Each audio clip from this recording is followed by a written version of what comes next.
1839年，林则徐在广州期间，为了睁眼看世界，命人翻译了英国人休谟里的《世界地理大全》。在描述英国的文化机构时，写道：“兰顿设博物馆一处，内具万国珍异之物，供人考览。”后来，一位英国传教士在一本中文期刊当中，将这座博物馆译为大英博物馆。今天我们来一起逛一逛这座博物馆。首先进来的是1号房间啊，这个展厅呢是大英博物馆最早的一个展厅啊。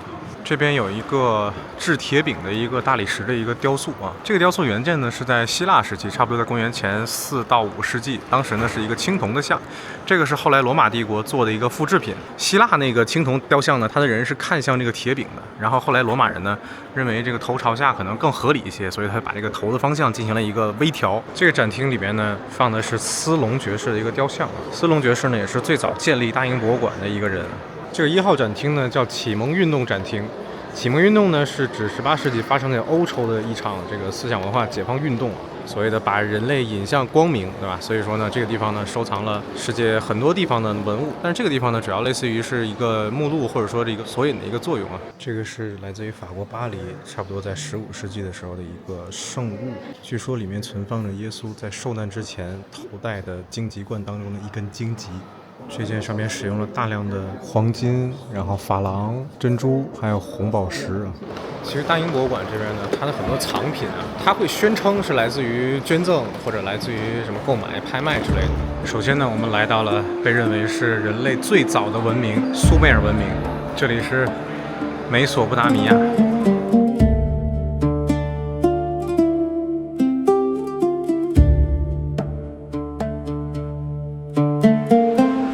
的拉格什谦卑，这是一个旗，因为那边有一个楔形文字泥板，然后文字学家呢根据这个泥板破解了这个旗的玩法。其实每个人持有不同的这个旗啊，有点像我们的跳旗，然后呢通过不同的这个道具，最终呢能够抵达对方的阵营，即为胜。但它其实两边的比例并不是对等的，所以我猜有可能是有这种攻守回合制。然后我们的那个汉代当时非常流行的6国旗，直到现在玩法还没有被破解。这边有一把牛头琴，看起来非常像我们的那个箜篌啊，但其实箜篌呢也是从这个西域、中亚地区传播到这个中原的。这下面还有一些狩猎的图案，这些图案呢都是由贝壳、青金石、由不同的石头来组成的。旁边呢还有一个复原版本，旁边呢就是非常著名的乌尔的军旗。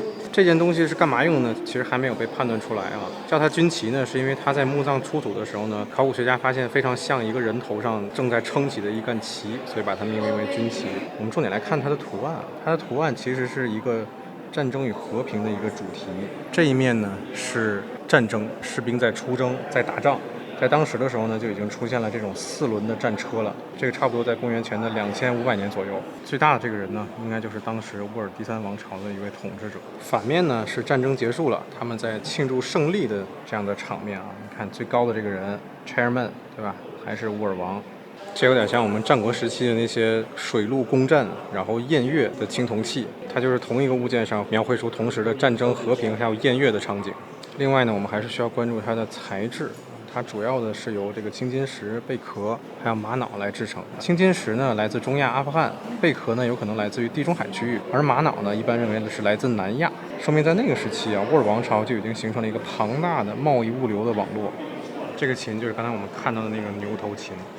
另外呢，这里还有一组非常漂亮的首饰，包括冠饰。这个首饰出土在一位女性的周围啊。另外呢，在同一个墓里并没有发现男性，而且在当时的考古过程当中呢，也没有发现一个同等体量的墓葬。所以呢，考古学家推测这一组的金饰，或者说整个当时这个时期由一位女王所统治。另外还有由乌尔古城出土的一些非常重要的文物。这是一个公羊。这里居然还藏有一个伊什塔尔门的一块砖啊！伊什塔尔门呢，我去过，就在伊拉克，但是现在的这个地方呢，已经变成了一个纯粹的复制品了。它这个门呢，是为了两河流域的战争女神伊什塔尔而建造的啊。那其中呢，包含了各种各样的神兽，这个应该大部分都在德国的柏林。这边有一个地图，这个地图呢，是我在去伊什塔尔那个遗址的时候看到的。这个呢，被认为是世界上最早的世界地图。这块泥板所在的时期呢是新巴比伦时期，差不多在公元前700到500年，它也就差不多一个手机那么大。它这有一个圈儿，这一圈呢是苦海啊，是 ocean，然后呢，它中间这些小圈看到吗？都是不同的城市。正中间的这个十字正中间的这个就是当时的巴比伦城。在它的背面呢，同样是一块楔形文字泥板。这块泥板呢所在的时期呢是亚述的晚期啊，就是在新巴比伦之前那个时期。这块泥板呢介绍了圣经当中的大洪水以及诺亚制造方舟的事情。这有3个亚述时期使用的滚筒印章啊，这个印章呢就是滚一圈，然后就会把他的名字还有他的一些身份印到泥板上了。然后呢，这个印章上面还有个金饰品啊，是后来19世纪的时候英国人重做的。但是这个印章呢，在当时有可能就是用这样的方式给它装饰起来的。左边杀人的这个就是吉尔加美什。之前在伊拉克国家博物馆啊，没有找到乌尔纳木，就是颁布了最早法典的那位。然后我们看到了他的儿子和孙子啊，在大英博物馆的同样，这是他儿子和孙子乌尔纳木啊。你看这贴了一个标 ，Removed for study， 拿去研究了。这小孩问那个是什么，他妈跟他说 ，Big cat， 大猫。这个鸟形壶就很东夷，包括后来的这个夏朝二里头也出土过类似于这样的陶器。这3个陶器呢，出现在安纳托利亚，就是现在土耳其中部地区，距今差不多4000到5000年。那和刚才我说到的这个东夷文化和夏文化基本上是在同一个时期啊。买了2瓶水啊，它这个水呢是1.5英镑1瓶，然后2.5英镑2瓶。这边应该就是古埃及馆啊。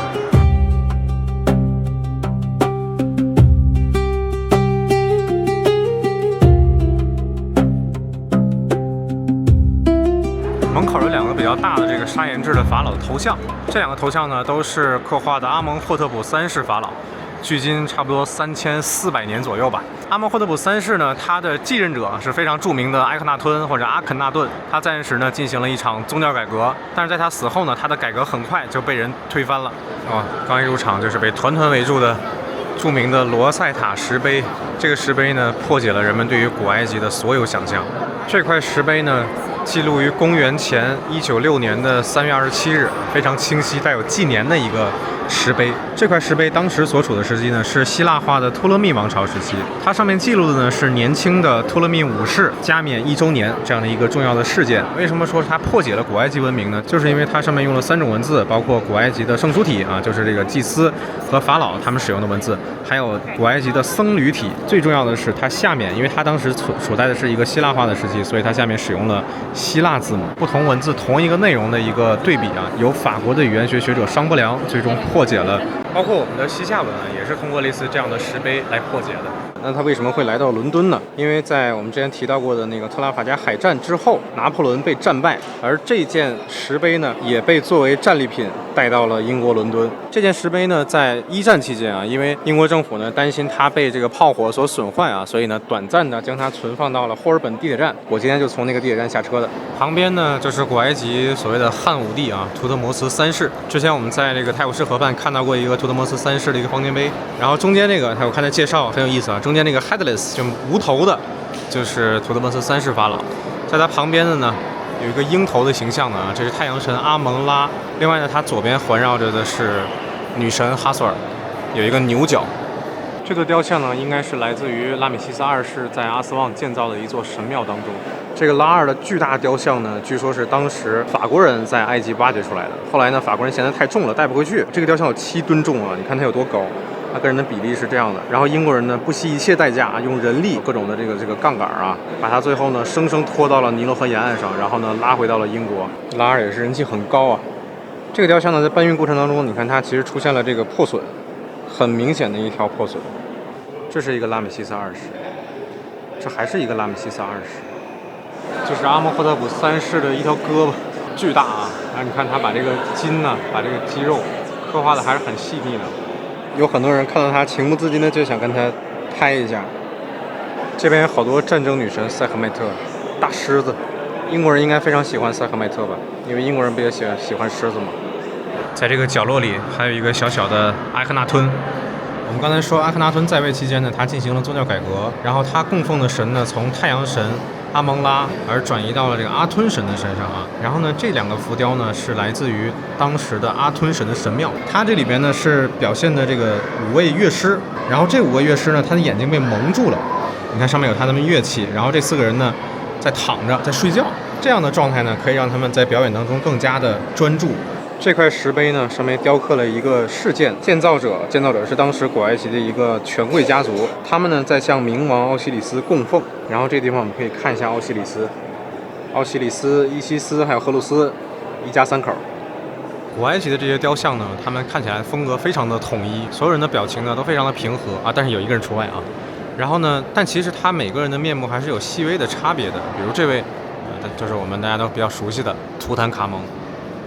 图坦卡蒙一般被认为是阿克纳顿的儿子，而且也是因为他的宝藏被完整的发现了，所以呢，他有可能是大家最熟悉的法老。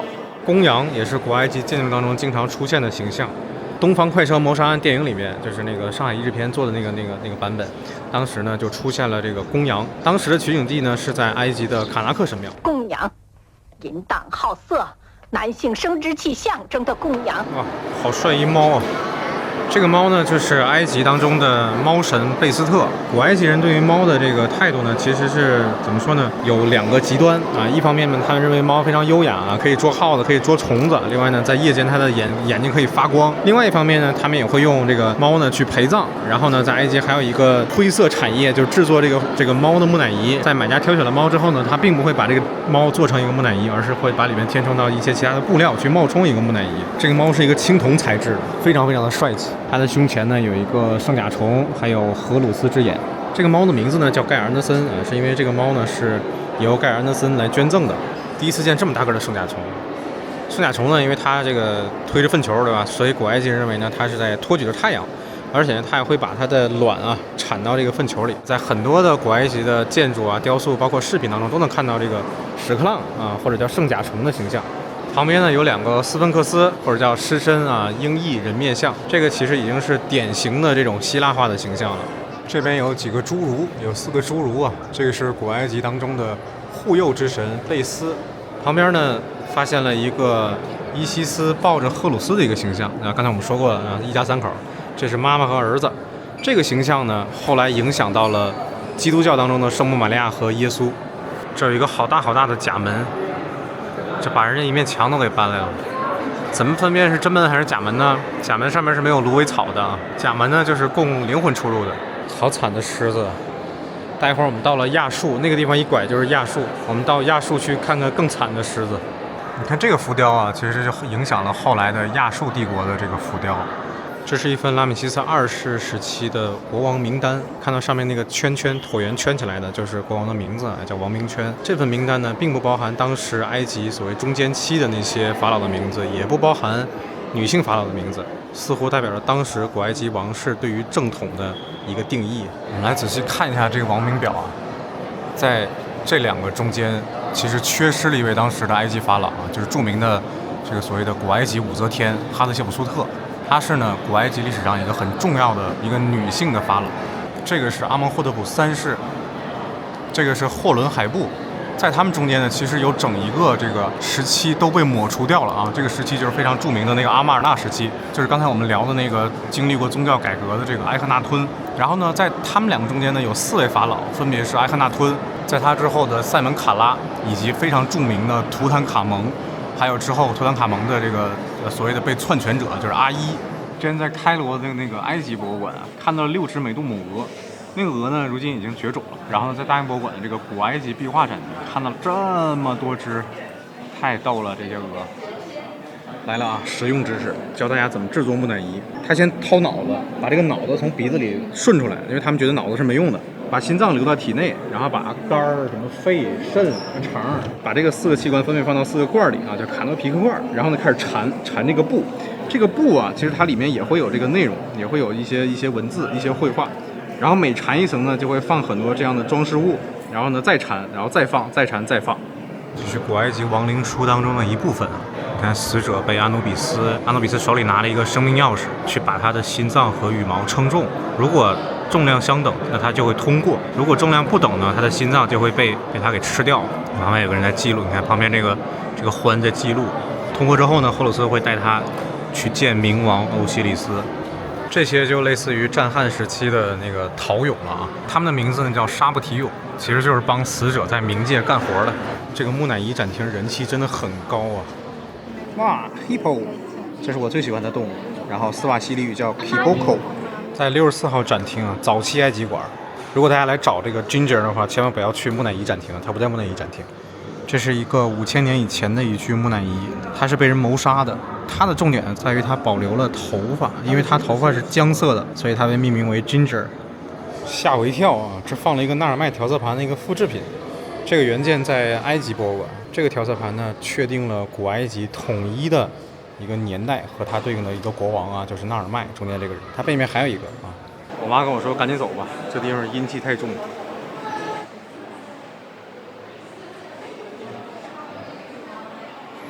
这个角度，两个文明的巨型雕塑的碰撞。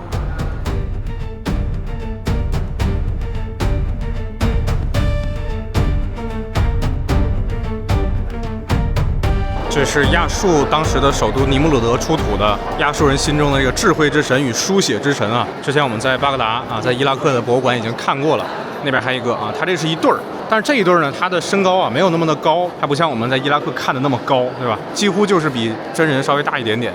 在我身后呢是一对儿啊，发掘于这个亚述帝国所在的都城尼姆鲁德。两个这个看门的这个兽，他们的名字呢叫拉玛苏。之前我在伊拉克国家博物馆的时候呢，他们也有一个类似于这样的一个展区通道，然后呢也是在两边各放了一只拉玛苏。他们的特点呢是人面、蹄足，然后羽翼，类似于一个这种半人马的这样的一个形态啊。现在我们来到了位于两河流域的亚述帝国的展区。这个是公元前650年左右，亚述帝国疆土最大的一个时期啊！你看它这个其实就有点像这个，就出现了一个蹄足，是吧？就有点像那个拉玛苏的形象。这个两侧呢是青铜门啊，这个青铜门上呢有大量的这种战争或者祭祀题材的这种浮雕，然后这面呢是一个复原的一个形象啊。这种青铜浮雕呢，我之前在苏州博物馆西馆当时办过一个亚述巴尼拔的一个展览啊。当时呢是这个亚述人和来自腓尼基的人在进行一场海上的贸易，然后这一块看到的基本都是亚述人在征战、在征伐、在攻城。你看这个地方出现了火苗，在烧城的这样的一些场景，非常的残酷。你看人都被这个践踏在了马下面。我们知道圣经呢，它融合了很多关于中东、关于两河流域的这些传说和故事啊。在圣经当中呢，亚述人就被描述为残暴血腥的民族。其实直到现在，我们很多人对于亚述的第一印象呢，仍然是这是一个非常非常残暴好战的民族。这边就是非常著名的亚述人在狩猎狮子。这些狮子呢，是当时在中东地区的亚洲狮，如今的这些狮子已经灭绝了。亚述时期浮雕呢，也对人物的表现有一个特点啊，就是他所有人呢其实都是没有表情的，或者说他仅仅是这种嘴角微微上扬的这样的表情，所有人的表情都是一致的。但是在这组狩猎的浮雕当中呢，狮子的形象非常非常的生动。英国人一定很讨厌亚述。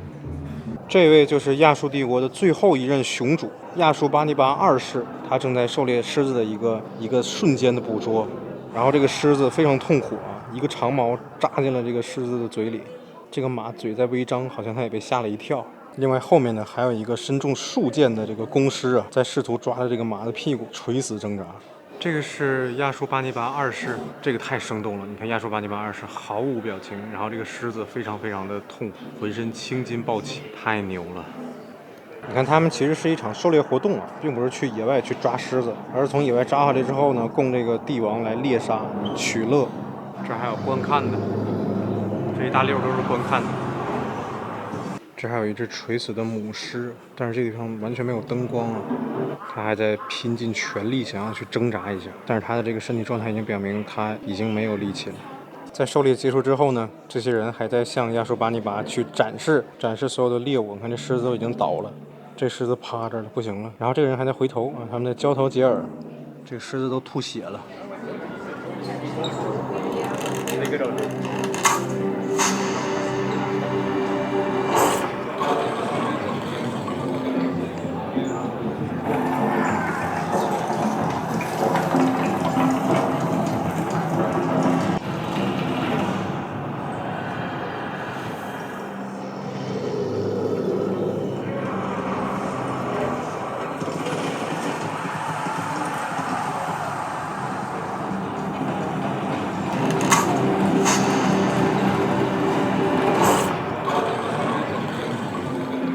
亚述人能征善战啊！你看他们还会横跨海峡参加一场战役。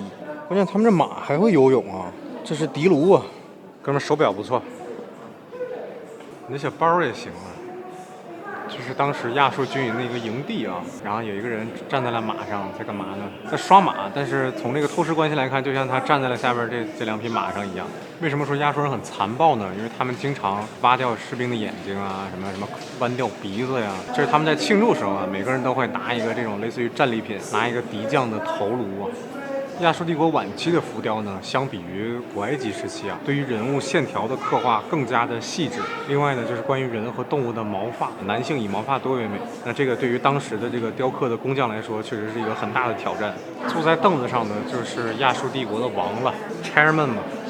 这个展厅啊，主要依靠这个自然光的照明，所以刚才拍着拍着能感觉到这个光线在变化。这是一场攻城战役，这还有这种云梯。我个人呢是非常喜欢亚述时期的这些浮雕的啊。之前在伊拉克国家博物馆呢就没有看得很过瘾，然后呢没想到来到大英博物馆包场了，没有人了这个展厅。这个亚述浮雕展厅啊，每天下午3点半就会关门，所以大家想看的话一定要注意这个时间啊。这边是伊朗啊，波斯，这应该是阿契美尼德王朝时期的一个砖，这个我也在阿布扎比看过，我看的那个是 Archer， 这是 Guardsman， 这是一个守卫。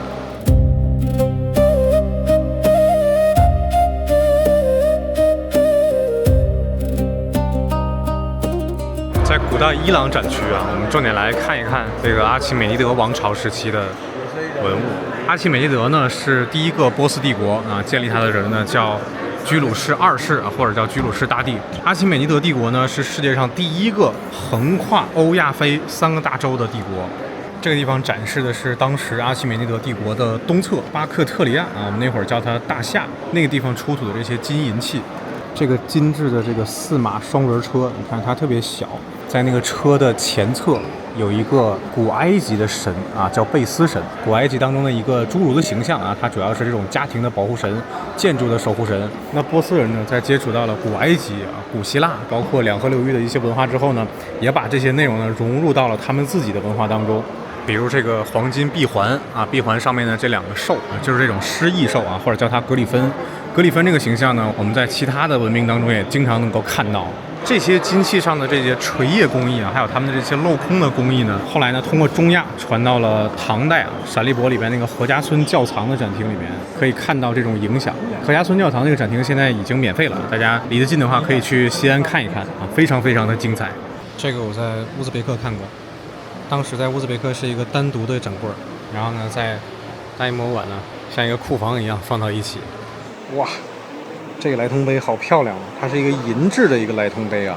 另外这边还有一个金面具啊，它出土在尼尼微，差不多在公元1世纪左右啊。这个面具啊，如果大家熟悉希腊历史的话，就非常像那个所谓的阿伽门农的面具。阿伽门农呢是在迈锡尼时期，就差不多公元前1500年到公元前1000年那个时期，当时的一位领主，现在在雅典考古博物馆保存着他的阿伽门农的面具啊。但是那个面具其实可能并不是阿伽门农本人的。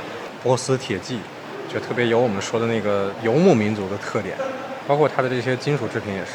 那这个展区呢，有一些青铜器啊，是在这个1854年就开了这个万国博览会之后的几年被这个大英博物馆购得的。因为在当时这个地区呢，正在经历一场内战，把很多这种青铜器啊，包括金银器出售作为他们的一个收入来源。大英博物馆就在那个时期呢，因为它有非常雄厚的资金，所以它购买了大量的这些文物，现在存放在了大英博物馆。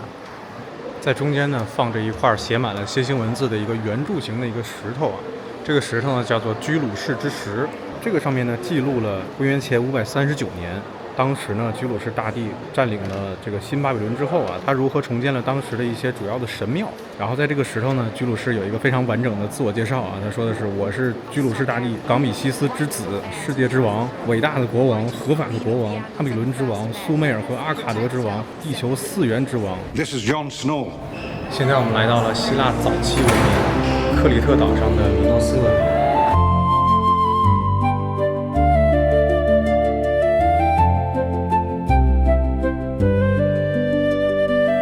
克里特岛呢，位于很多文明的十字路口，包括这个古埃及，然后两河流域，包括向西的这个欧洲大陆。所以呢，克里特岛呢出土了很多来自于各个地方的材料制成的这些首饰啊，比如说金器，比如说青金石，青金石可能是来自于阿富汗，然后玛瑙可能是来自于印度。这边有一个人在公牛上在做杂技，这个是戴达罗斯设计过的一个非常精美的一个壁画。这边还有来自基克拉兹斯岛上的无面人。在克里特岛米诺斯时期呢，由于大家生活都比较的平静啊，比较恬静，没有太多扩张的需求，整体都是一种很田园风光的感觉。后来呢，希腊本岛上的这个迈锡尼开始发展，并且形成了迈锡尼文明。迈锡尼文明呢，不断的寻求扩张，所以在这一时期的文物上呢，出现了一些类似于征战这样的一些场景。这边还有一个很大的一个陶罐，这个上面呢用红黑彩描绘了一场似乎是战争的场面，而画面上的种种线索呢，将这场战争指向了著名的特洛伊战争。现在我们来到公元前1000到公元前500年的希腊展厅啊，这个展厅呢发现了一个特别小的一个小陶罐，这个小陶罐上呢画了一个狮子，这边还有一个怪物啊，格里芬。这时期呢有很多的红彩和黑彩陶器啊，然后呢这边的红彩黑彩陶器呢保存质量都比较好。这边讲的是当时的希腊两种陶器啊，一种的是黑彩，一种是红彩，它们两个的制作工艺是不一样的。黑彩的陶器呢是用这个笔啊，在这个红色陶的本身去描，然后红彩陶器呢，它是类似于留白的这样的画法，就是它把这个周围描掉，然后剩下的就是它的图案，因为这个陶土本身的颜色是红色。当然，也有的陶工呢会把这个整面涂上这个黑色，再用剔刻的方式刻出主要角色的线条。在这个工艺对面啊，是一个双彩陶器，就是它一面是这种红彩，另外一面呢是黑彩。这个陶器呢，它描绘的是一个非常经典的一个故事啊，这是阿卡琉斯和赫拉克勒斯两个人在下棋。然后这个构图呢非常非常的工整啊，你看它有两把剑，这两把武器呢形成了一个倒三角。然后两个人物呢又形成了一个正三角的构图，力量感非常的均衡。这面画的呢是大力神赫拉克勒斯的12项伟业之一啊，他正在制服一头狮子，这狮子真是惨。这边有一个黑彩陶器啊，它讲述的是特洛伊战争当中希腊军队的阿卡琉斯与亚马逊军队的女王彭特西列亚之间的故事啊。当时呢阿卡琉斯啊已经是这个马上要刺穿女王的喉咙，但是呢，就在他摘掉女王头盔的一瞬间啊，他被她的美貌所打动。古希腊神话当中呢，很多时候战争和爱欲是同时出现的。在这个时期的陶器上呢，它还会署上画面当中主要人物或主要元素的名字啊，方便大家去理解。这个就是希腊的莱滕碑啊，这个造型呢，后来也通过丝绸之路传到了唐朝。我靠，这个美杜莎也太逗了，这个獠牙看着特别眼熟啊。这边呢出现了早期的希腊雕塑，你看它的名字叫库罗斯和科雷。库罗斯的意思呢就是大小伙子，科雷呢就是大姑娘。这些雕像呢主要起的是纪念的作用，可能是会在家人的这个坟墓旁边立一个，一般都是为英年早逝的人制作的。这个时期的希腊呢，它对于面部的刻画已经非常非常的细致了，也为之后出现的希腊古典时期的雕塑奠定了基础。但这个脸有点草率了，太优雅了，有点娇羞看着。另外呢，这里还有一些来自于古埃及文化的文物啊。古埃及人呢，他仍然保留了他们的丧葬习俗。之前我在黎巴嫩的时候，在黎巴嫩国家博物馆也看到了类似于木乃伊这样的丧葬仪式啊。这个雕像呢是希腊的黄金时代的领袖啊，伯利克利。伯利克利推行了民主制，并且把希腊呢推向了一个黄金时代。很多希腊著名的建筑啊，其实都是在他的主推之下修建的。这件叫穿着佩普罗斯裙子的一位女士。佩普罗斯呢是一种非常简单的一件上衣啊，就是它其实是一个大布，然后直接裹在身上。就是说一般来说呢，佩普罗斯它是没有这个袖的，然后另外呢它的侧面都是敞开的状态。你看这就是它敞开的那个口。看看，刚才我们看了这么多，我好像到那个海仙女的神庙了。涅瑞伊德斯纪念碑呢是在土耳其的西南部被发现的，它呢大概在公元前400年左右，为了纪念海仙女涅瑞伊德斯。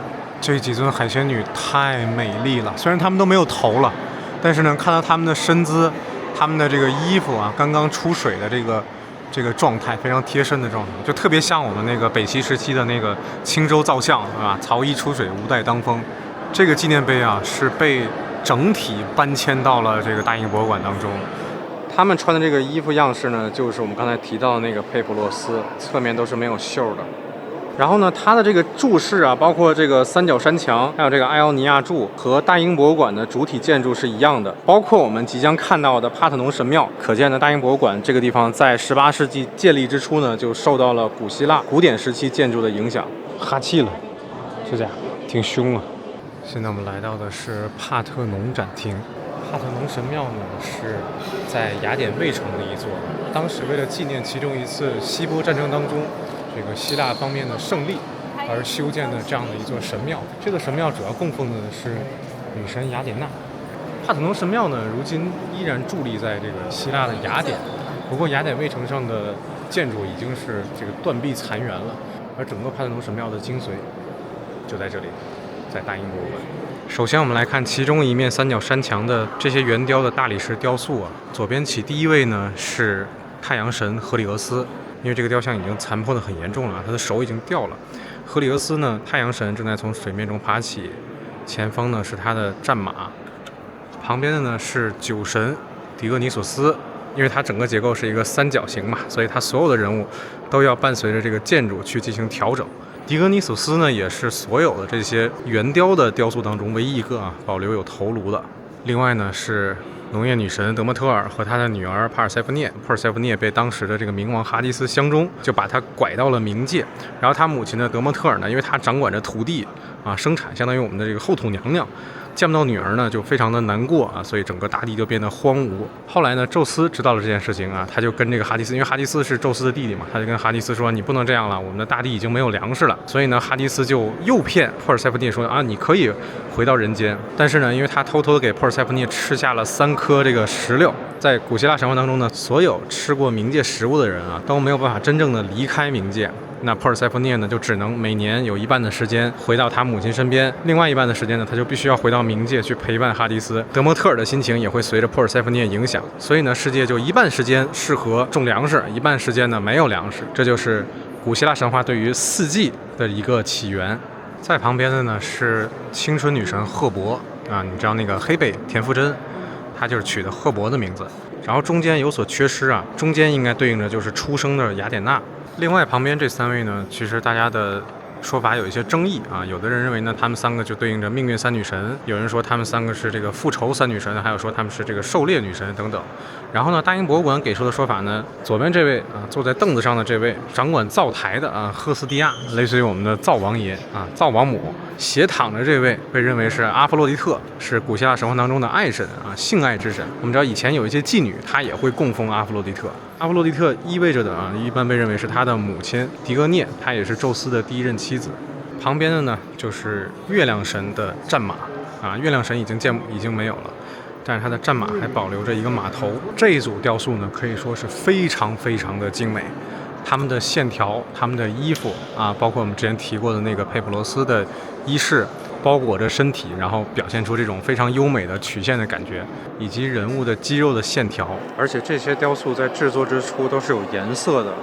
但是大家最喜欢的还是这个马，对吧？这个马的血管，因为它是月亮神的这个战马它在每天完成1天的工作之后呢，它就需要回到它的世界，它表现出来一种非常疲惫、非常困倦的一种状态。然后呢，我们来到这些雕塑的后面。因为这些雕塑呢，它所在的位置是这个三角形的山墙，所以它的背面呢人是看不到的。但是当时的工匠呢，依然把他们的背部塑造的非常非常的真实。那这个背部是给谁看的呢？对吧？这是雅典娜的神庙，当然是给雅典娜看的。另外，在这个2侧呢，还有这种高浮雕。这些浮雕呢，展现的是拉比泰人和半人马之间的战争。一般认为呢，半人马人就代表了当时这野蛮的波斯人，而拉比泰人呢，就代表着当时的希腊。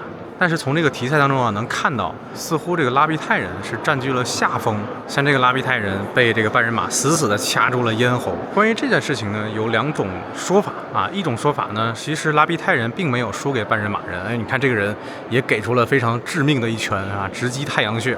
第2种说法呢是，当时的希腊人呢，希望用这种方式去警醒他们自己即使我们在这一次战争当中打败了波斯人，但我们不要这个骄傲自满，因为我们知道希波战争前前后后打了很多很多年。这个做法呢，其实就有点像我们西汉的一些汉代的画像砖。那有一些墓葬呢，就出现了匈奴人的铁蹄，并且匈奴人打败了汉朝的军队，道理应该是类似的。啊，可能更多的是一种警醒的作用。你看这块浮雕，它的表现力是有多强啊！这个半人马呢，他正在这个掠夺这位女士，然后呢，这位女士呢，她手有一个使劲向上抠的这样的动作，特别的生动，表达了这个情况的紧急。还有这个半人马，你看他的表情，非常努力的再去干这种坏事儿，是吧？然后旁边呢是另外一个例子啊，你看这个狗，它这个嘴看起来好像叼的不太对，但是有可能是它的一种表现手法。这个画面看起来动态非常的强。之前我在甘肃天水的麦积山石窟，当时在一个特窟里面，它的年代非常非常早啊，我没记错应该是在北朝时期。它呢是用非常简略的这样的笔画画出了风吹动树的这样的一个形态啊。然后呢，这幅就是马儿在奔驰的这样的一个动态。另外，侧面的这些出征的浮雕图呢，上面对于马的刻画，据说影响了徐悲鸿，因为徐悲鸿也曾在此驻足观看。Chairman 啊，这些都是神，赫尔墨斯、德莫特尔、阿瑞斯，然后这有一个靠着椅背的啊，这个就是所谓的万神之神宙斯。另外一侧的雕塑呢，就残损得很严重了啊。这一部分呢，主要讲的是当时宙斯和雅典娜去竞争战争女神，所以他们相互斗法的一个过程。不过如今呢，已经很难辨别他们的具体的角色了啊。那还是那个问题。这些东西是怎么来到伦敦的呢？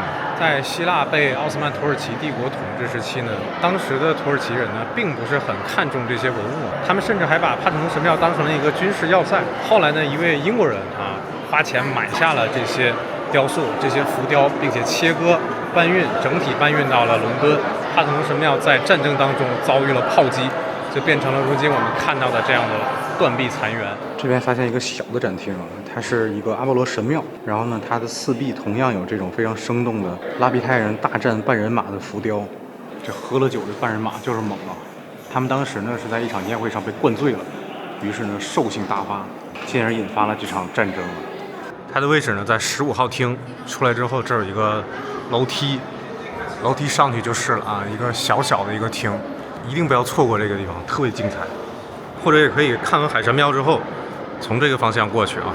在这个海仙女庙旁边呢，同样出现了希波战争当中的情景。这个表示当时战败的波斯帝国首领正在向希腊首领，你可以理解为是投降啊，但是看起来好像是他在反戈一击。荷马、赫西俄德、阿斯克勒庇俄斯，之前我们在阿尔巴尼亚的时候看过他很老的一个神庙，古希腊的治愈之神。就是尼德斯出土的一个古希腊时期的一个说唱俑，它也是大肚子啊。我们西南地区出的那个汉代的说唱俑也是大肚子，都是身体有残疾的人。这是公元前300年左右的一面铜镜啊，希腊地区的。然后呢，你看它这个铜镜背面呢是一个浮雕，出了一个人物，这个人物非常的精细，他的眼睛，然后他的项链，他的头箍。然后他的耳朵上戴了一个葡萄，由此推测呢，这个人可能是酒神狄俄尼索斯的妻子阿里阿德涅。胜利女神铜镜啊，这个是手镜，就是攥在手上的。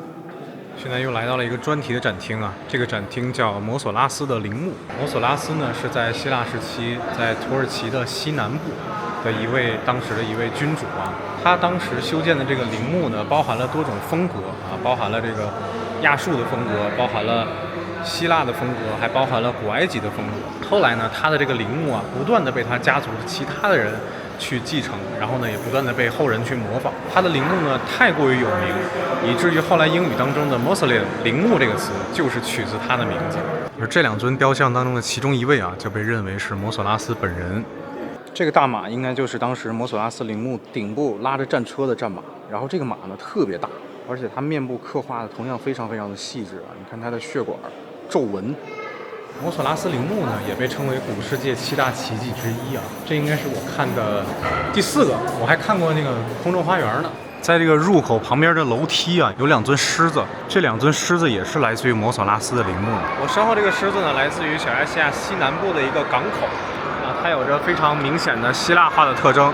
这个狮子呢叫尼多斯之狮，建造于公元前2世纪左右。这个狮子非常非常的巨大，然后呢它保存的相对比较完好啊，但是它嘴部还有前肘部其实是有缺失的。从这个眼睛的装饰位置来看呢，应该是有这个宝石或者一些其他的材料去镶嵌的。这边呢是罗马时期的大理石雕塑，被大家包围的这个雕塑啊，就是非常著名的维纳斯惊鸿一瞥。维纳斯呢，我们知道他是罗马神话当中的爱神啊。那罗马神话呢，几乎就是照搬了希腊神话。那它对应的希腊神话当中的谁呢？就是阿波罗狄特。这个维纳斯雕像呢，曾经被查理一世，就是断头王收藏，后来呢辗转来到了大英博物馆。在沐浴维纳斯这个展厅的一个角落，就是他在希腊神话当中的原型阿波罗狄特。这边发现了一个在希腊出土的一个红彩的一个陶瓶，差不多在公元前的360到350年。这个陶瓶上面呢，同样出现了阿波罗狄特，他非常像刚才我们看到那个出狱的维纳斯。然后上面呢出现了他的儿子啊，罗马神话当中呢叫丘比特，希腊神话当中呢叫厄洛斯。罗马人呢是非常尊敬维纳斯的啊，因为在这个希腊神话当中呢，我们知道维纳斯对应的是阿波罗狄特。阿波罗狄特呢，因为金苹果事件引发了特洛伊战争，但是他在战争当中呢，多次帮助来自特洛伊的这个帕里斯，并且呢，在帕里斯自杀的前夕，保护了帕里斯的儿子。最终呢，他的儿子建立了罗马城。现在我们来到了罗马战区。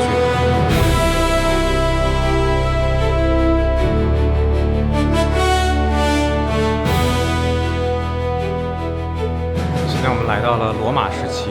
首先一进来呢，是一个阿波罗的一个大理石的雕像。看阿波罗的面相啊，同时兼有了男性和女性的特点。另外呢，阿波罗也是一位这个掌管音乐之神啊。你看他拿了一个类似于这个我们的箜篌的这样的一个乐器，这有点像那个乌尔的那个琴，对吧？那个牛头琴。有一个这么大的狗啊，这个狗好像在撒娇。就有一个抠脚小孩儿啊，他在拔他脚上的一个刺儿。然后呢，你看他的这个雕刻极尽的写实，这个小孩的面部的神情，这些雕塑一定在很大程度上影响了后来的米开朗基罗。这边很多玻璃器皿啊，烧制玻璃的技术呢起源于古埃及，后来呢随着这个亚历山大征服埃及，又逐渐的进入了希腊的文化圈啊，然后呢进入了罗马，通过西亚、中亚，最终传到了中国。这边还有一个罗马帝国时期的埃及神伊西斯的一个雕像啊，然后呢看到古希腊、古罗马和古埃及3种文明的一个融合的结果。这是一个来自北非的一个青铜雕像，这个雕像呢证明当时罗马帝国的统治力已经影响到了北非。这是一个青铜的一个头像，这个是罗马帝国的第一位皇帝啊，奥古斯都。这个铜像呢，当时是在非洲的苏丹，就是埃及以下的那个国家发现的。然后在发现之初呢，它被垫在当时这个苏丹神庙的底部啊，放到了基座当中。在罗马帝国被推翻之后呢，苏丹人民呢还是想办法羞辱了一下这个皇帝啊。这边还有几个当时罗马人使用的杯子啊，包括银杯，然后还有这种玛瑙杯。哇，这个有意思了啊！这个是在公元4世纪末，当时呢由罗马帝国统治的埃及地区出土的。这是一个牛的一个肩胛骨，然后上面写的是买这个军用服饰的一些税款的一个明细啊。这个好家伙，甲骨文，不管是什么文化啊，做这个猪形器皿，精髓就是它的嘴。它这个油灯的表面还做了很多浮雕啊。格莱迪特就是决斗士，你知道罗马那个决斗场吗 ？Maximus。这是一个罗马帝国时期啊，公元3到4世纪的一个青铜大鹅。刚才吓我一跳，我以为中国的呢。因为《秦始皇陵》里不出过这玩意儿吗？前面这个是罗马画的埃及，它是埃及人在棺材上放的一个画像。69号馆啊，希腊与罗马生活非常有意思，推荐大家来看一看啊，信息量很大。克劳迪乌斯、韦斯巴乡，这是罗武帝图拉真啊。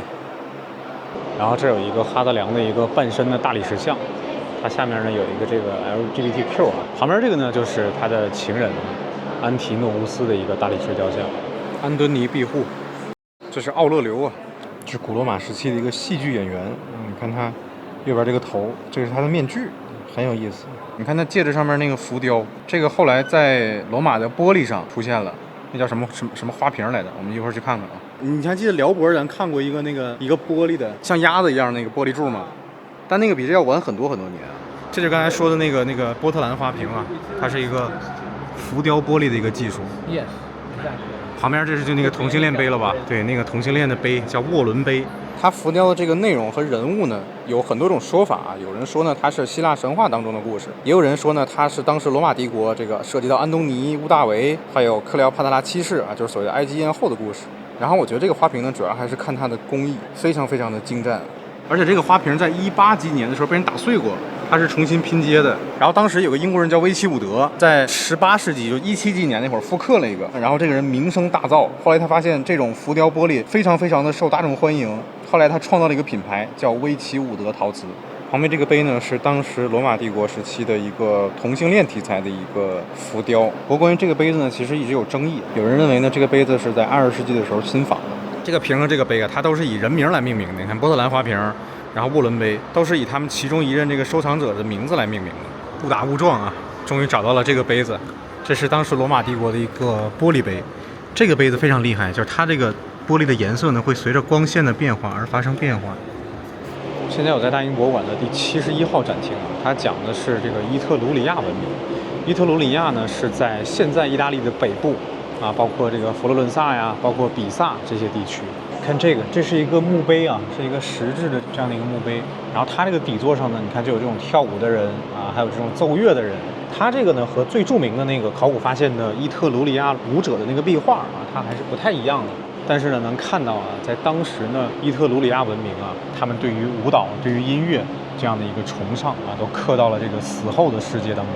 这是一套鳄鱼的盔甲，鳄鱼皮的盔甲，公元3到4世纪啊，是在已经罗马化的埃及发现的。罗马展厅的这个铜像，它是一个这个维纳斯，但是呢，它和比布鲁斯当地的一个女神的形象进行了一个结合。比布鲁斯就是我们之前去的黎巴嫩的腓尼基的那个地方，腓尼基文明发源地。这个楼梯两侧都是在北非迦太基出土的这些马赛克图画啊，马赛克这些镶嵌画，差不多是公元5到6世纪。然后这种镶嵌画呢，远看看得很清楚，然后呢，建议大家也这个走近的看一看，它的细节非常的令人惊叹。哇，这肌肉这练的，这个地方人特别多啊，人来人往的。大家如果不赶时间的话，可以停下来稍微的留意一下，这些马赛克非常的精彩。看这个图案像不像我们的藻井？这是世界上最早使用的钱币啊，它来自于公元前650年左右，在当时的吕底亚啊，就是现在的土耳其的一部分。在钱币馆也发现了来自于古代中国的文物啊，但是它侧面放的这些明显就不是钱币，这些呢主要是当时的礼器啊。哇，这是一个晚商的一个鸟形佩，旁边呢还有一个来自于西周的一个提梁牖啊。我还纳闷为什么它也放到了钱币馆，然后发现它其实是把这个用作宝尊仪的这个宝拿出来了，做了一个讲解。这边还有来自齐国的刀币，这都是这个春秋战国时期使用的货币啊，还有这些布币、刀币。然后这个是什么？这是五铢钱吗？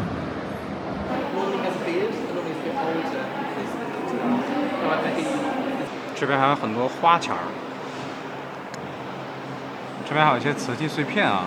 看第3个，它叫龙泉塞拉铜，元末明初的。塞拉铜其实就是龙泉窑。我妈这次带了好多11年我们去那个意大利用剩的欧元，2002年，这是一个可以进博物馆的钱币啊。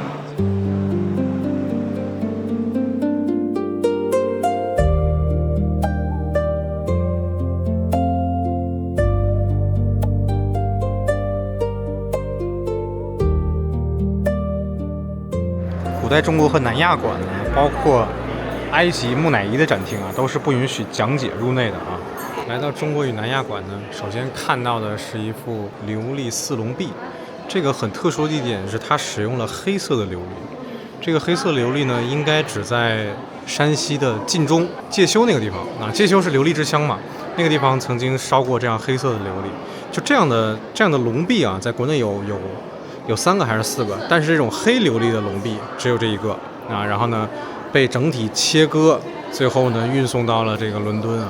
接下来我们按照时间顺序啊，带大家看看大英博物馆馆藏的这些古代中国的文物。这边呢是甘青地区马家窑文化的一些陶器，旁边的呢这个应该是来自于西安半坡类型的仰韶文化。马家窑文化呢一般认为是仰韶文化的向西北方向的一个延续。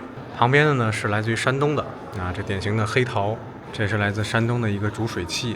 这边出现了青铜器啊，它这个布展并不是完全按照这个新石器时代的这样的一个顺序去布的啊。然后呢，我们看到了来自于红山文化，来自我老家红山文化的，这是一个特别小的一个玉箫啊，箫就是毛和鹰。下边呢是良渚文化的一个玉璧，旁边呢就是各类的玉器啊，上面是红山文化的半个玉猪龙，下面呢是良渚文化的玉璧、玉斧，还有这个玉琮。我们看中间它有一个很大的一个玉琮，国家博物馆有一个19节的，然后呢，首都博物馆有一个应该是17节的。它这件呢没有那么的大，然后呢，它的顶部目前我没有看到有这个鸟立高台的这样的暗刻的纹饰啊。但是这样的玉琮的礼器呢，其实在国内也是很少出土的。这边是甘青地区齐家文化的玉章，然后素面的玉琮，还有玉璧，还有玉玄机。看到中国馆流量也很大啊。但是有很多的都是同胞。现在来到了商代的展厅啊，它上面用了一句武丁和妇好出战的一个卜辞作为开头。然后这个地方呢，展出了大量的来自于河南安阳以及山西的青铜器。不过这个展区呢，它主要展示的是商代晚期，这里有一个很好玩的一个鸮友。还是猫头鹰的一个形状，这样的鸮友呢，其实在国内还算是相对比较多见。但是这只鸮友呢，它的纹饰非常非常的繁密，因为在商代时候呢，那时候制作青铜器呢，主要是一器一范，就是每一个器物都会有一个相同的范，所以几乎不太容易见到完全一样的青铜器。旁边呢是一个明显来自于北方风格的一个青铜器。这几个很明显啊，这几个在安阳的殷墟、王陵区都有出土。你看这个大牛，这个大牛在中国国家博物馆有一个同款。对面呢，主要是商代周边部族的一些武器啊，然后正中间呢是一个可能出土于湖南的一个双羊青铜尊。这个样式呢，在国内呢有一个四羊方尊，这个是羊为主题啊，你看他们有羊角，然后羊蹄儿，但是这种双羊尊的器型呢，据我所知，国内馆藏应该是没有的啊，在大英博物馆有一只，另外在日本的根津美术馆吧，应该还有一只。旁边呢是这些相对大型的这些武器啊，青铜武器。然后你看这上面同样出现了羊的形象。中间这个呢是一个青铜钺，钺在商代呢象征着兵权。然后这个钺呢，它的介绍说大概出土于河南安阳。其实我们知道甲骨文里边的王字啊，其实就是这样的一个形制啊。然后呢，你看这个钺它并不是完全左右对称的，因为这个钺呢，很多时候作为刑罚或砍头的这样的一个刑具啊，所以它必须有一侧的刃是相对突出的，这样方便用力啊。下面是周代的展区啊，他用的这句话呢，介绍了一个史实啊，就是当时牧野之战，周武王灭掉了帝辛。关于这件事情呢，其实也记录在了正中间的这个轨上面啊。我们知道国家博物馆呢有一个立轨，上面介绍了这次事件发生的时间。这个轨呢叫康侯轨，看其中有个铭文。这个字就念康。康侯呢，当时和蔡侯和魏侯作为这个管理殷商移民的啊，统称为三监。那在这件轨上呢，记述了三监之乱以及后来平定这次事件的一个史实。它只有24字的铭文，所以这是一件顶级的青铜重器。康侯轨呢，来自于河南。另外，在它附近有一个来自河北的同样青铜重器啊，你看这个青铜器呢，就放在了这个角落里。这个青铜器的铭文啊比较多，它上面介绍了关于邢侯的一个事件啊，所以它被称为邢侯轨。这件青铜轨呢，出土于河北的邢台。邢台这个城市呢，几千年它的名字都没有发生过变化。这个侧面呢，还有一些车马器，这个东西呢叫青铜卫。曾侯乙墓当中出土的一个青铜卫呢，它会在这个旁边再加上一把刀，它的作用是攻击战马。这边呢，主要是春秋战国时期的文物。看到中间的这对青铜壶，这对连瓣双耳的青铜壶啊，在这个青铜壶上呢，同样出现了铭文。它介绍的是一个著名的历史事件，就是黄池会盟。黄池会盟说的是春秋晚期时候的吴王夫差呢，他希望到黄池这个地方召开一个类似于这个会盟大会，向各个诸侯宣布啊，他正式成为这个霸主。他这个行为啊，引起了很多人的不满啊，因为当时认为吴越之地是这个蛮夷啊。那之后呢，卧薪尝胆的越王勾践联合了中原的国家，最后灭掉了吴国。当然那个时候吴王已经换成了阖闾，所以这是一个承载着重要历史事件的青铜器。另外在这个角落里呢，有一个黄金的镂雕剑柄，介绍里没有说它来自哪里，但是我在宝鸡的中国青铜器博物院见过几乎一样的，做工非常的精致，而且它采用了这种镂雕的技艺。不过宝鸡那件呢，它上面还嵌满了绿松石，然后这件的成色呢其实是不如那一件的。然后我们看一下7号，它是一个活环工艺的一个组合玉器啊。这个介绍说呢，它可能来自于中国的南方。这个在哪有铜款呢？在曾侯乙墓里边有铜款，所以它很有可能是来自于中国湖北。另外，在春秋战国时期呢，还出现了类似于这种错银，还有错金的工艺啊。以及由这个中亚地区引进的这个蜻蜓眼，就是琉璃。然后它这个地方其实布展很有意思啊，这2组它是明显来自于不同时期的。左侧的蜻蜓眼呢，大概是在春秋时期啊，是由这个伊朗来进口的，而右侧呢，你看它的纹饰非常的华丽。右侧呢是当时的楚地，他们在引进了这项技术之后呢，进行了一个创新。当然它的整体工艺比以前要加强，但是它的材料是不如当时的左侧的这一批的进口料。中间还放着一个青铜永钟啊，永钟呢就相当于现在的贝斯，它主要负责低音的。然后呢，我们来到了秦汉展区啊，但是这个地方放了一个楚国的一个战国晚期的一个镇墓兽，这是一个木雕的。这个镇墓兽呢，它有2个作用，第一个是防止盗墓的人，第二个呢是让死者的灵魂能够安宁。像这样的镇墓兽呢，其实在湖北，然后安徽出现过一些，但是这个造型确实非常罕见，它上面的角是真正的鹿角。然后这边这些牌饰呢，就是来自于中国北方游牧地区的器物。我们之前在美索不达米亚地区呢提到了一个旗，至今还没有被破解的旗啊，就是这个他们正在玩的这个六伯旗，这是来自于汉代的一对六伯旗的陶俑。你看这个人他正在非常谦让，他说你先来吧，然后他说不了，你先来吧。这有一尊比较大的立像，这个是来自于中国山西北齐时代的一个观音立像。北齐时代呢，我们说主要看他的这个衣服，他的衣着，曹衣出水，其实说的就是这一时期的风格。这尊观音呢，相对保存的比较完整啊，它只丢失了2只手啊，起码头还在呢。中间呢是一组来自于河南洛阳的唐三彩陪葬陶俑，跟他们交相辉映的是辽三彩的易县罗汉。进入唐代展区呢，出现了比较多的这些瓷器啊，你看长沙窑，长沙窑呢，它主要就是当时啊为了出口的。然后这边有一个非常不起眼的一个鲁山窑，你知道故宫博物院呢有一个鲁山窑的一个鲁山花鼓，那件是禁止出境的文物。然后另外在侧面出现了一些白瓷，这隋代的白瓷。然后这边呢有一个类似于来通杯啊，之前我们在希腊展区看过很多次的这个来通杯，它呢也是当时丝绸之路的一个重要产物。然后在下面有一个造型很特殊的一个瓷器啊，这件瓷器呢在内蒙古博物院有一个一模一样的同款，所以它应该是来自于内蒙古地区。这边也是大量的唐三彩啊，其实唐三彩里边呢，我非常喜欢的是这种蓝彩，这个蓝碗呢看起来特别的深邃。然后呢，它还会把这种宝相花的花纹单独放到一个展区。宝相花呢，它其实是几种花卉的组合，它有4瓣的，是4瓣的，它还有6瓣的，另外呢还有8瓣的，然后上面还有这种类似于来通杯的这些器型。唐代呢还有大量的工艺来自于中亚的这些金属器啊，它主要采用了这些金属锤叶。你看这个上面，它非常细小的那个一个圆一个圆的这种珍珠地，但这些圆呢，它不是手工画的圆啊，它是有专门的模具去锤叶在上面。唐代的这些器物啊，它其实类型比较多。你看这边还有一个罗甸的铜镜，就是它把贝壳嵌到了这个铜里面。这组唐代彩绘立饰非常难得，因为它们非常的完整，像手如此完整，一根手指头都不缺的，其实非常的罕见。这一面呢是英国人斯坦因从中国的新疆，包括甘肃带回来的文物啊。这件呢是一个绢画，它是在布上做的画。这件绢画呢，就是斯坦因从敦煌莫高窟的第17窟，就是藏经洞当中取出来的，或者说骗出来的。其实来之前呢，我很期望能够看到很多来自于敦煌的文物啊，因为我3月底刚刚去了一次敦煌。但是呢，在大英博物馆它展出的文物当中呢，并没有多少来自于敦煌的文物啊。在大英博物馆，其实它专门有一个地下的库房，叫斯坦因库房，那个里面可能藏着大量的来自于莫高窟、来自于新疆柯尔克孜地方的文物。金代的木雕水月观音，我看它是来自于哪里啊？它没写，但是我估计是来自于山西。中间这个巨型的壁画呢，来自于河北的清凉寺。这幅壁画呢被整体切割搬运，它上面画的呢是华严三圣啊，观世音，左边的是普贤，右边的是文殊。因为保存的不是很好啊，所以呢菩萨的面相已经看不太清楚了，但是普贤菩萨面容还能看出来啊，非常的柔美。旁边呢是一尊来自于山西的观世音菩萨的坐像，手持说法印。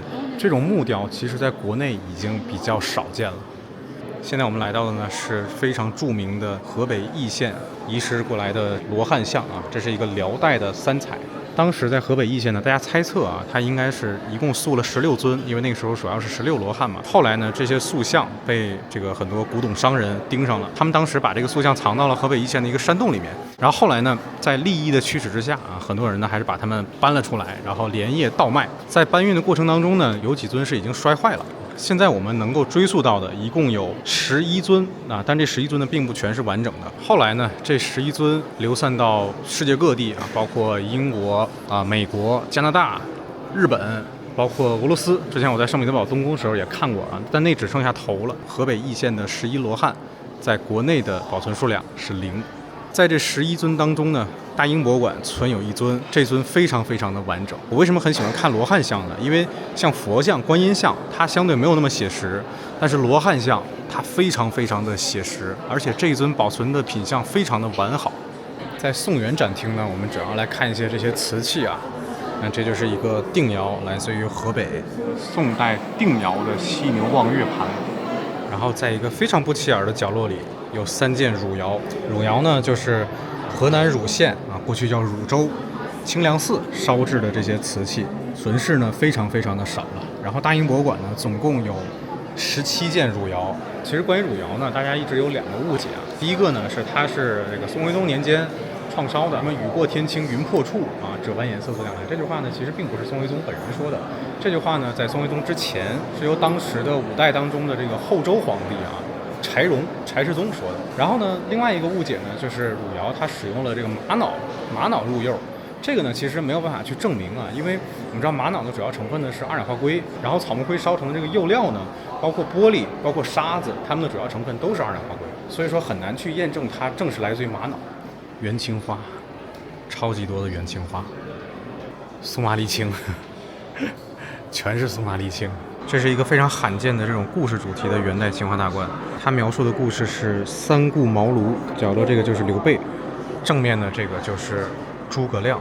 然后呢，刚才有人在讲说这个东西什么值2吨黄金啊，其实我不太喜欢给这个文物估价这个说法。我听过最离谱的是在陕西历史博物馆的齐汉馆，当时呢有一个当地的讲解说，这个非常著名的那个禁止出境文物的皇后玉玺，他说这个东西值1个多亿，我差点没绷住。这边有一个铜胎掐丝珐琅的一个大冠啊，将军冠，它下面有一行字儿：大明宣德年制，明代早期。这个大冠也很珍贵了。据我了解，现在存世就2个，然后呢都不在国内。这边就是明代的瓷器了。明代呢，永宣时期的青花，还有嘉万时期的青花都比较有名啊。然后在明代中期的时候呢，你看这个应该就是明代中期成化皇帝大量烧造的这些斗彩，就是青花和五彩2种技术，争奇斗艳啊，所以被称为斗彩。这是永宣时期的白釉和红釉。永乐时期的白釉呢，一般人被称为甜白，因为它呢是这种白色微微发黄，看起来有非常黏腻的感觉啊。然后呢，永乐甜白釉呢，你看这是一个僧帽壶，藏传佛教风格的一个器型，然后它上面有非常细密的这些暗刻，这些暗刻呢都是在上釉之前在素胎上提前刻好的，上面呢就是霁红或者叫鲜红釉。这一时期呢出现了一些西洋式的审美，比如我们看这件，上面出现了基督教的题材。然后下面这个大盘呢，它的形式叫开光，也是当时西洋主要的一个审美的风格。开光呢，就是在瓷器的侧面有很多这种小窗户，然后里面画上不同的景。你看这个瓷器，它这边介绍的是克拉克瓷。克拉克呢，其实是当时的一艘中国出口的一个货船，后来呢沉没了。于是当时的来自于西方的人们呢，就把这艘船上的这些青花瓷啊，称之为克拉克瓷。哇，这3个玉杯太好看了。明代的，尤其是这个白玉杯特别好看。这边都是来自于明代的一些塑像，瓷器的、象牙的，还有铜的。下面这个很明显的是来自于福建德化白瓷，中间是一个韦陀。韦陀呢，也是我们在佛教，尤其是在很多佛教的这个庙当中啊，经常能看到的一个护法天神的形象。我印象很深的呢是晋中平遥的一个双林寺里面的那个韦陀，非常的帅。旁边呢是一个判官。那个判官的眼神犀利啊。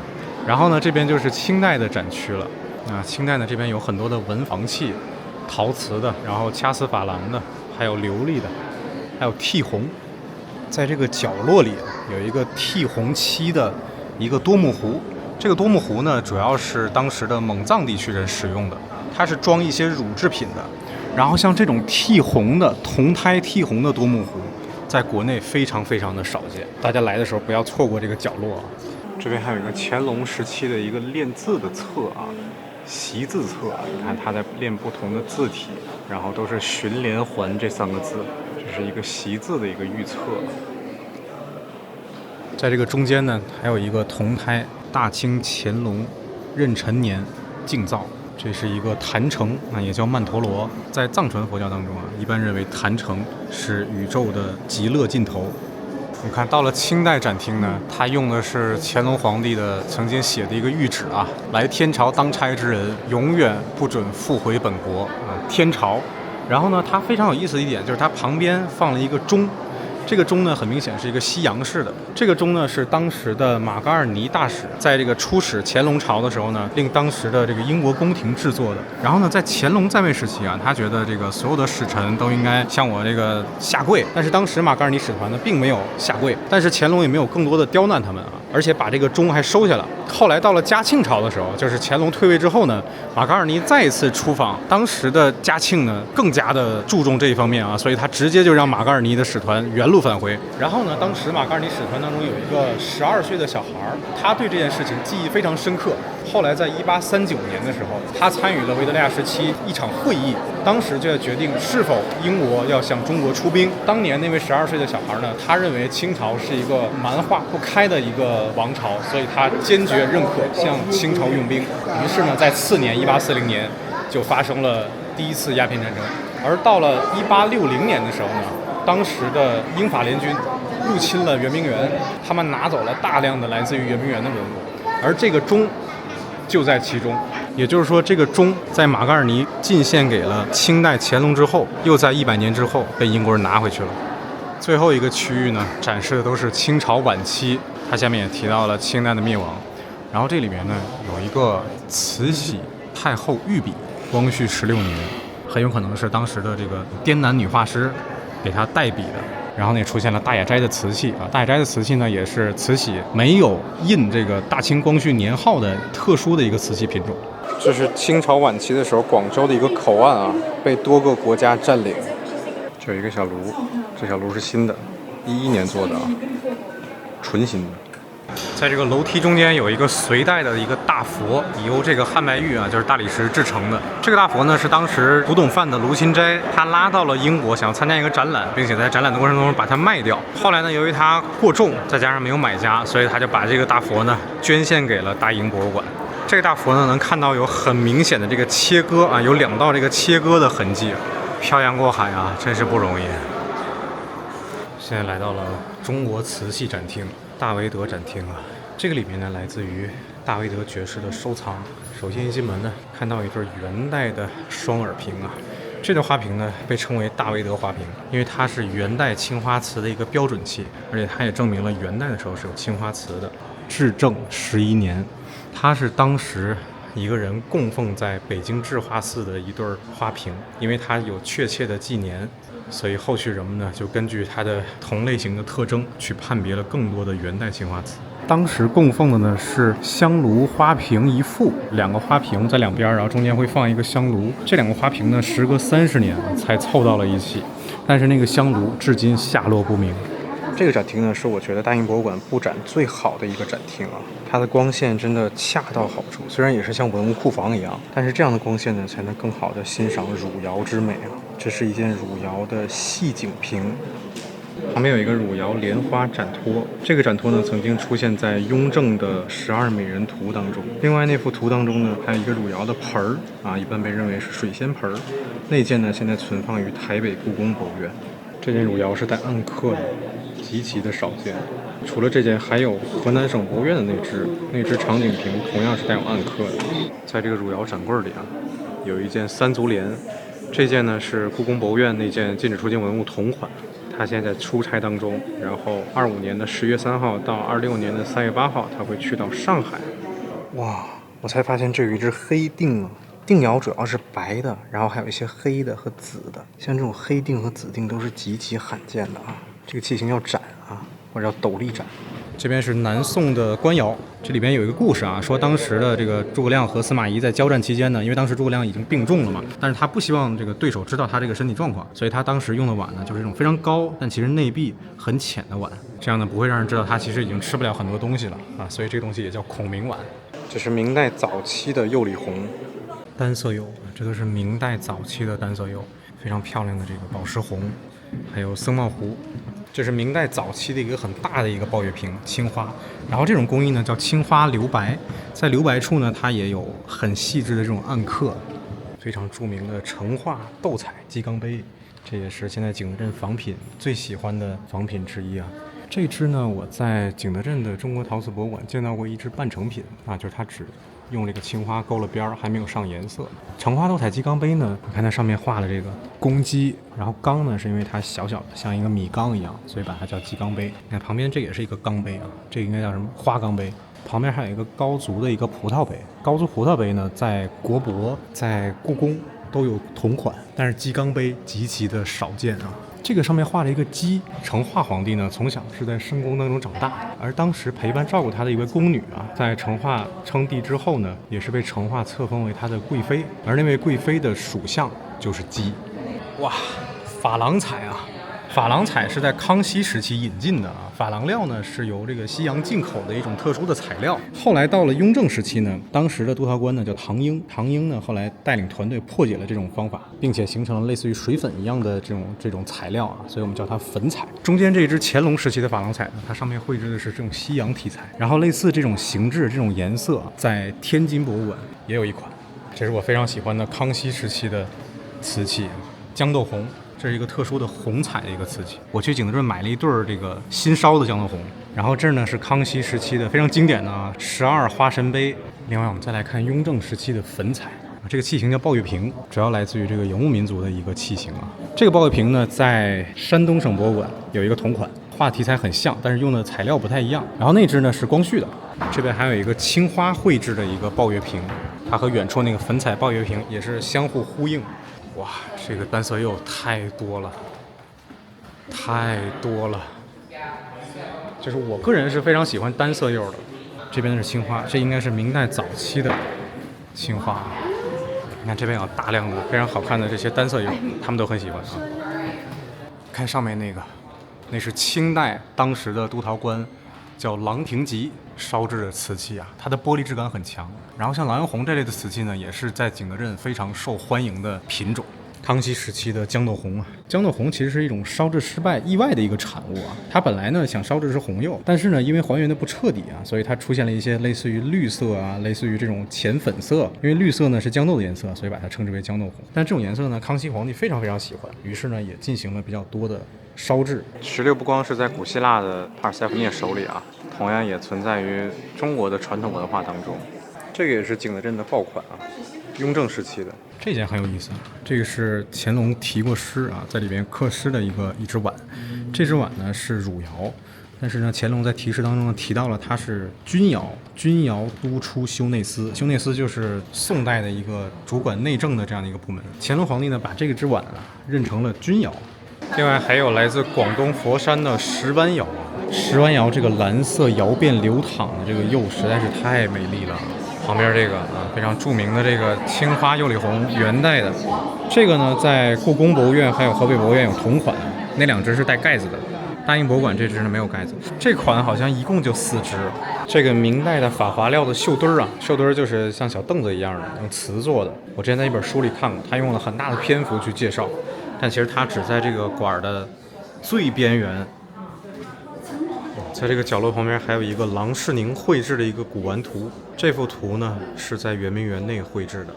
清朝被推翻之后，溥仪呢以这个赏赐的名义啊，由他的弟弟溥杰从清宫当中带出了很多珍贵的文物啊，包括了很多书画。然后溥仪为了生计呢，也曾经变卖了清宫里边的一些财产，其中就包括很多汝窑。当时据说溥仪带出了17件汝窑，卖给了当铺，一共当了400块大洋。而那17件汝窑当中，有很多一部分都被大维德购买，如今来到了伦敦的大英博物馆。另外呢，还有一些瓷器啊是慈禧当时抵押给一个银行，叫什么盐邦银行。后来清朝灭亡之后呢，这些抵押的瓷器同样也被大维德收购走。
现在我们去看《女史箴图》啊，《女史箴图》呢，它每年只展出6周的时间啊。《女史箴图》呢是东晋的画家顾恺之根据西晋张华的一篇文章《女史箴》啊所做的一个配图。张华所在那个时期呢，正是这个晋惠帝啊，就是司马衷，就是说出这个何不食肉糜的这个特别昏庸的一个皇帝啊。然后呢，当时他的皇后贾南风频繁的去干政，然后张华呢为了讽刺他的这个行为，就写出了《女史箴》的这样一篇文章，就说一个女性啊应该怎么样，什么相夫教子啊，宠辱不惊啊。顾恺之呢将这篇文章啊拆分成了12个故事，进行了配图。顾恺之的版本呢现在是已经遗失了啊，比较完整的版本有一个南宋的，这个现在存放在故宫博物院。然后另外我在故宫还看过清代的一个版本啊，那个都是比较完整的12个故事的。年代最早的一个版本是唐代的一个版本，但是呢它并不全，它只有其中的9个故事。现在我们在大英博物馆能看到的这个版本呢，就是最早的那个唐代版本。这幅画呢特别的珍贵，而且它非常的脆弱，在现场肉眼能看到它是这种分层的这种绢布的画。这幅画的作者呢没有留下姓名，后人呢在这幅画上写的是什么顾恺之，但其实它并不是顾恺之的原作。这幅画呢曾经在历史上被很多人收藏，其中包括明代非常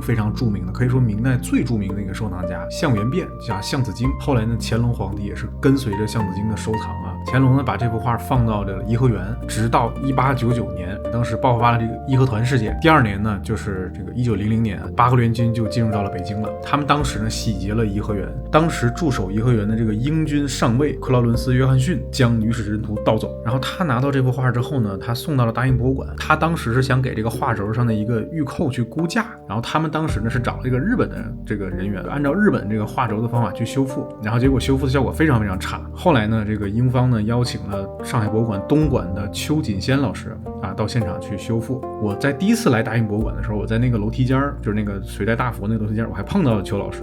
这幅画呢它的开头有很多题，然后有各种各样的印，结尾又有这个乾隆写的跋。然后大英博物馆呢把那个画前画后内容呢给它单独放到了一个展面，然后把这个所有的这个画作的正文，我们叫画心，放到了一个版面。首先刚一上来呢是一个很大的一个牡丹，这个据考证呢是宋代人画的。之后呢就是一个非常大的一个乾隆印啊，五福五代堂，古稀天子宝。之后呢是3个大字啊，统管方啊，说这幅画呢流芳百世。后面呢还有一个这个乾隆在赏画的时候啊，他自己题了一首诗，然后呢他也画了一个这个墨的幽兰。再往后呢是女史箴这个原文的内容，这个瘦金体，但是呢它并不是由这个宋徽宗来写的，它呢是这个金章宗啊，就是完颜景写的。是因为他你看后边有一个公，这个公字它缺笔，据分析呢是为了避讳他的父亲啊，就是完颜允公。然后呢在这幅画的对面展柜有一幅宋徽宗的画，那个里面呢出现了宋徽宗非常标志性的这个天下一人的这个签名。再往后呢看到这个篆书啊，这个是项子京留下来的一个跋。之后呢就是乾隆洋洋洒洒写了巨多的这个跋的内容啊。然后呢我们看结尾这3个章，乾隆御笔，第一个这3横就是这个易经当中的乾卦。接下来我们来看这个画心的内容，因为现场这个光呢其实比较暗，所以我这个地方呢放这个照片给大家来看啊。第一幅呢是冯婕妤挡熊，后边呢是汉元帝，然后呢突然出现了一个黑熊，这个熊的画法就是典型的魏晋时期的这个画法啊，其实包括后来的这个北朝啊也有类似的画法。然后呢，冯婕妤她直接就挡在了这个汉元帝之前，旁边侍卫，你看有一个人这个吓得够呛。这幅画呢，着重看这个冯婕妤还有汉元帝他身上这个衣服，什么叫高古游丝描，用这个衣服飘带的这种感觉啊，去反映人的一个状态。第二段呢是班婕妤拒绝与汉成帝同辇。首先我们来看这个辇上边啊，看这个汉成帝色眯眯的那种状态，旁边是他的正宫，然后在正宫身边呢还有一只这个小动物啊，可能是小鹿，然后他就那种算了，我也管不了你了。然后再通过汉成帝的这个目光啊，将我们的视线引到后边的这个班婕妤。你看班婕妤有一个手势，它是手心向上的这样的一个状态，然后这个手指头分开。我们看一下下边抬辇的这些工作人员，首先他们是光腿的，和后面的这个人物啊形成了一个非常鲜明的对比，对吧？你看后面这个班婕妤，她的这个飘带，她的衣服非常长，她的下摆非常长，然后工作人员呢，他这个衣服就整体比较短，然后还有一个人特逗，咱也不知道他是吓的是紧张呢，还是说怎么样，斗鸡眼了，看向了画外的人啊，就所谓的突破次元的这么一种感觉。这一部分呢损毁的非常非常的严重的，你看这个绢布上面掉渣的现象非常的多啊。最前面的这个车夫呢，你看到他那个眼神就是那种非常怒目圆睁啊，非常用力的那种感觉。再往后呢是一幅这个所谓的山水画，这个地方是他断代的一个非常重要的点，是因为你看他山的绘画方法是这种空染无皴，他并没有用到后来晚唐五代才出现的这种皴法，而是用这种勾边然后再去墨染的这样的方法。然后呢，这幅画的内容呢是对应着女史箴当中的这个重游沉积，替若害积，它意思就是这座大山啊，它不过是这个尘土所堆积出来的。然后呢，在这幅画当中呢，看到它有小兔子啊，有老虎，有这个是马还是狗啊，不知道。然后还有两只雉鸡，其中一只雉鸡呢静止，另外一只雉鸡呢腾空飞行。但是飞行的这只鸡，它引起了左下角啊有一个这个拉弓射箭人的一个注意。拉弓射箭人这个人的画法，他的发型是典型的那种魏晋时期的这种画法。那什么意思呢？雉鸡你如果飞起来了，你就会脱离保护你的这个石头，暴露在猎手的射程之内。他的意思其实就是说贾南风嘛，不要什么事都管，你就在那儿待着就好了。然后呢，这幅画当中呢还出现了这个三足金乌，然后还有这个捣药的玉兔啊，分别代表着太阳和月亮。这幅画呢，它并不是平铺直叙啊，它是用了一个象征手法去表现这个日中则仄，月满则微。再往后呢，就是非常非常著名的一段了。他说的是人贤之修其容，而莫之视其性，就表现的是这个两位女子啊，在这个对镜梳妆的这样一个状态。这个地方呢，我们看几个细节啊。首先，右边这位照镜子的这位女士，她的这个右手在通过镜面反射之后，她画反了，她这个手画反了。然后呢，它是一个手持镜，然后它这个衣服也是非常的大啊，非常的飘。然后左边这个梳妆的，我们看后面那个工作人员，你看他这个袖子其实是一个收袖，方便干活，就有点像前面那几个车夫。然后这幅画当中出现的这些道具，这些漆盒，它都是这种典型的汉代的风格。再往后呢，非常好理解，出其言善，千里应之，我为私意，同亲以仪。如果你们两个这个不同心同德，对吧？那即使你们盖到了一个被窝里，那也不会互相信任对方。首先看这个鞋，一只脚没有了，另一只脚呢正在穿这个鞋，当然也可以把它理解为正在脱这个鞋。然后再去看他们在帷幔当中的这个状态，尤其是这位女士的眼神啊，非常非常的平和。下一幅呢就是非常非常的封建了啊，当然前面的内容也其实都很封建。这幅呢就是鉴于小星，借笔幽邃，笔心中思，则烦而累，就是你要和你这个姐妹们友好相处，姐妹们的孩子你也要好好的招待。然后看上面一家三口啊正在这个一起看书，然后下面两位女士呢正在照顾小孩，然后有一个小孩，你看他这个发髻非常的诡异，对吧？看起来非常的这个契丹人。然后我第一次看的时候，我以为这是个皮球呢。然后这幅画你看到左边这位女士，她头上的这个步摇，还有她脸上的这个妆，就是很唐代的风格了。下一幅非常的有意思，欢不可以独，宠不可以专，专时生慢，爱则即迁。这幅画呢是在说这个女性啊宠辱不惊，这个男的跟她说不啊，拒绝她了。然后我们还是来看后面这个人物啊，她的这个妆容，她的步摇，她的衣物，这个人物的衣着呢格外的飘逸。然后前面这位男士呢，看起来表情特别的傲娇，是吧？再往后呢，就是一个这个所谓的完美的这样的一个追求吧。意意津津，夫所以兴，进宫自私，荣贤所期。第9幅啊，以这个张华的《女史箴篇》感告庶几作为结尾。你看右边这位呢，就是一个女史官，前面这两个人一切的言行都会被他记录下来。你看他手里拿着笔和纸啊，正在这个记录。最后呢，有4个字啊，后人写的：顾恺之画。这幅画呢，我们看到有特别多的章。据统计，乾隆一共盖了37个章，但是不是最多的，最多的是箱子经，他一共盖了55个章。大英博物馆实在是太大了，太容易迷路了。美洲这个展厅呢，主要展示的是玛雅时期啊。玛雅文明呢是北美墨西哥地区呢时间跨度非常长的一个时代啊。然后呢，侧面有一组浮雕，我们看一下。这组浮雕呢，讲的是当时的一场放血仪式。站立着这个人呢是国王啊，然后另外下蹲的这个人呢是王后。王后手里呢拿着一个满是这种刺的绳子，你看到了吗？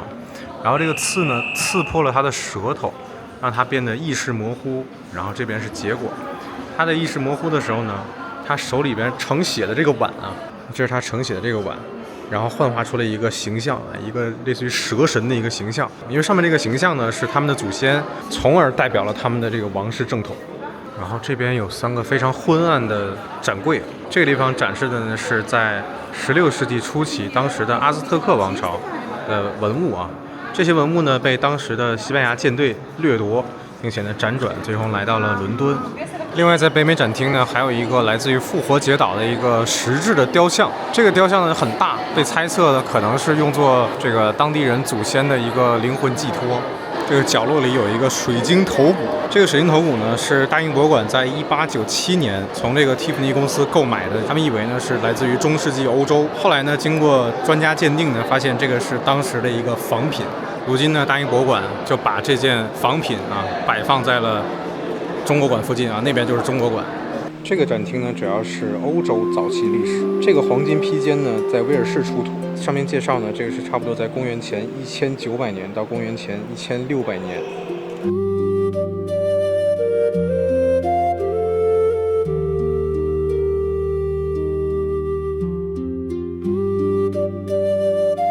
这是一个头盔啊，这个头盔叫做苏顿湖。苏顿湖呢是在公元4到6世纪左右，在这个英格兰的盎格鲁撒克逊时期存在的这样的一个人物。这个头盔特别像那个《天国王朝》里边鲍德温四世戴的头盔啊，但是这个要比鲍德温四世要早了500多年吧。然后这个地方呢是它的整个的一个墓葬的一个展陈啊，它的墓葬呢是这种船墓，就是以这种船形的墓去下葬，然后里面埋葬了大量的这样的很珍贵的文物啊。其中这个头盔呢，就是重新拼接、重新修复的啊。然后这个头盔呢，也是目前已知的4个相对比较完整的昂萨时期的头盔之一。这是中世纪欧洲的国际象棋啊。